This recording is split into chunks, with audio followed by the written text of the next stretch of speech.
Hello guys, মাথা দিয়ে কি হয়? মাথা দিয়ে অনেক ধরনের রেসিপি করা যায়। আর এই রেসিপিটা আমি মূলত করেছি নওগাঁর ঐতিহ্যবাহী আলুঘাটি। এই আলুঘাটিটা আমরা ভাইয়ের বাড়ি গিয়ে সবাই মিলে রান্না করেছি। কখনো ভাই, কখনো ভাবি, কখনো বোন, কখনো আমি, কখনো মা, এক কথায় সবাই মিলে একত্র হয়ে এই যে পাতিল নিয়ে ওই পাতিলেই আমি পেঁয়াজ কুচিটা দিয়ে দিলাম, দিয়ে ওখানে তেলটা অ্যাড করে দিচ্ছে আমার ভাই। আর মজা করতেছে, আর দিব আর লাগবে এরকম একটা জাস্ট মজা করতেছে। দিয়ে ওখানে কয়েকটা তেজপাতা 4 থেকে 5টা দিয়ে দিলাম। ওখানে থেতলা করা রসুন অ্যাড করে দিলাম, দিয়ে একটু নেড়ে চেড়ে আর ওই ডালাতে শুকনো মরিচ, কাঁচা মরিচ, কালো ফল, দারচিনি, এলাচ, লবঙ্গ এবং আস্ত জিরাটা অ্যাড করে দিয়ে নেড়ে চেড়ে নিয়ে রসুন, আদা, জিরা বাটাটাও ওখানে অ্যাড করে দিলাম, দিয়ে বাস একটু পানি দিয়ে। আর এই যে এটা হচ্ছে আমদনির শাক, ডিপ ফ্রিজে সংরক্ষণ করে রেখে দিয়েছিল, এটা আমার ভাবি এসে অ্যাড করে দিল।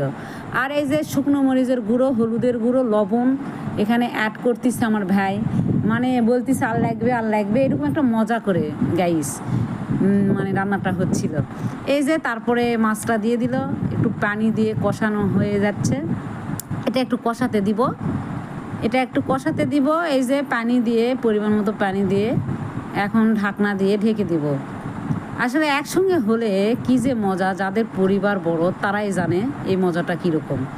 এই যে এই পর্যায়ে মানে কষানো হয়ে গিয়েছে, যাওয়ার পরে এখানে আমার এখন মা আসবে।